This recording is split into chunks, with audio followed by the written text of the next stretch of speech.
Cette vidéo est un enregistrement de la démonstration faite lors de l'AFUBD 2023 à Lyon, permettant de faire de l'asynchrone en PHP et plus précisément de créer un serveur HTTP asynchrone. Pour cette démo, on a deux fichiers. On a un fichier 1.txt qui a 20 lignes avec tout un tas de données. Un fichier 2.txt qui a également 20 lignes et avec une valeur qui change. Et une application PHP donc, qui est présente dans ce index.php. Et pour cette application fonctionne avec le package InMind Framework. Et dans ce framework, on utilise la notion de main, donc en l'occurrence un main async HTTP. La notion de main représente le contexte d'exécution dans lequel on souhaite que notre framework s'exécute. Donc là, en l'occurrence, faire de la HTTP de façon asynchrone. Concrètement, ce contexte-là est un contexte de ligne de commande qui va ouvrir un port sur notre machine et va écouter tous les appels entrants et décoder les requêtes HTTP pour les transmettre ensuite au reste de notre application. Ce main nous permet en fait de démarrer le framework et on fait une nouvelle instance de ce main, donc un new class HTTP. Et cette application, concrètement, définit deux routes, un get fichier 1 et un get fichier 2, où chacune de ces routes est gérée par une méthode qui s'appelle load, à laquelle on passe la variable OS, qui est une abstraction du système d'exploitation fourni par le package InMind Operating System. Et en l'occurrence, pour la route fichier 1, on va charger le fichier 1.txt qu'on a vu précédemment. Et la route fichier 2 va charger le fichier fichier2.txt. L'implémentation de cette méthode ressemble à ceci, où notre système d'exploitation, on va lui demander d'accéder à notre système de fichiers, sur lequel on va lui dire d'accéder au dossier courant, et dans ce dossier courant, on va lui dire d'accéder à notre fichier, donc le fichier 1.txt ou le fichier 2.txt. Cette méthode nous retourne une nouvelle monade qui s'appelle maybe, qui contient potentiellement notre fichier.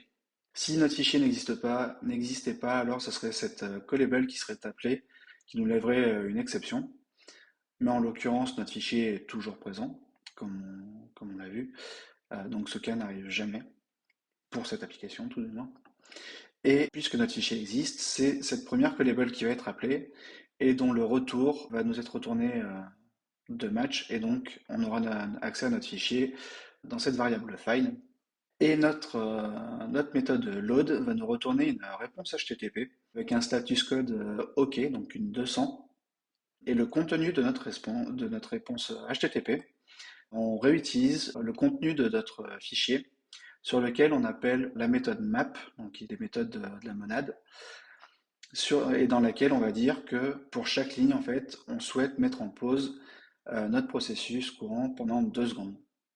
Et donc, pour exécuter cette application, on se rance dans notre terminal et on fait un php index.php.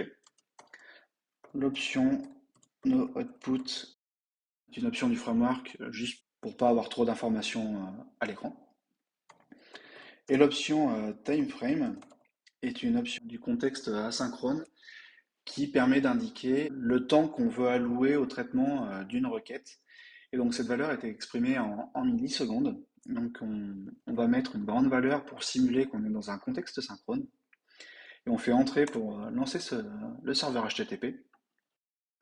Et donc pour appeler notre serveur, on fait un curl sur HTTP localhost 8080, qui est le port par défaut fourni par le serveur HTTP, et fichier 1. On prépare en parallèle un curl sur HTTP localhost 8080 sur fichier 2. Et si on exécute les deux en même temps, ce que l'on va voir, c'est que le fichier 1 va commencer à s'afficher et on a une nouvelle ligne qui s'affiche toutes les 2 secondes. Et comme on l'a vu juste avant, notre fichier 1 contient 20 lignes, donc notre fichier 1 va mettre 40 secondes au final à s'afficher. Et ce qu'on voit, c'est que notre fichier 2, pour l'instant, il ne se passe absolument rien, puisqu'on a simulé qu'on était dans un contexte synchrone. Et donc notre fichier 2, en fait, va attendre 40 secondes que le fichier 1 ait fini de se traiter, avant de commencer à afficher lui à nouveau ses propres lignes, à raison de une ligne toutes les 2 secondes. Ce qui fait que notre fichier 2 ne s'affichera qu'au bout de 80 secondes. Et donc comme on le voit, notre fichier 1 a fini de s'afficher, et notre fichier 2 vient de commencer à s'afficher. Donc on n'est pas obligé d'attendre à nouveau nous-mêmes 40 secondes pour cette démo, donc on arrête, on remet à 0, et CTRL-C sur notre serveur pour l'arrêter. On enlève l'option time frame pour lui dire maintenant qu'on est vraiment dans un contexte asynchrone et donc d'optimiser au mieux ce qu'il sait faire. Donc on relance le serveur en faisant entrer, on reprépare nos deux curls et on les lance en même temps. Et ce qu'on va voir, c'est que maintenant, il va y avoir le fichier 1 qui s'affiche, puis le fichier 2, puis le fichier 1, puis le fichier 2. Et ce qu'on remarque surtout, c'est que notre règle des 10 secondes entre chaque ligne est toujours respectée entre les deux lignes d'un même fichier. Mais par contre, on n'attend pas 2 secondes entre le traitement de la requête 1 et la requête 2, alors qu'on est pourtant bien c'est bien un même process PHP qui traite les deux réponses. Et donc ce qui fait que les deux fichiers maintenant vont être affichés en 40 secondes, là où tout à l'heure notre fichier 2 s'affichait en 80 secondes. Et donc voilà, on arrive à la fin de nos deux fichiers. Et donc si on arrête notre serveur, si on reprend l'option time frame, en fait on peut même maintenant jouer avec cette option pour changer en fait le comportement du traitement de notre application.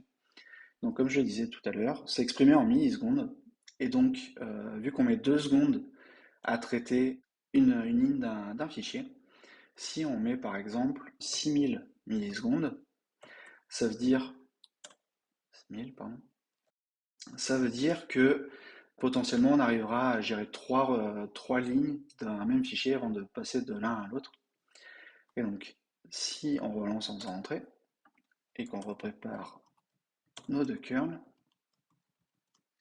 on refait entrer.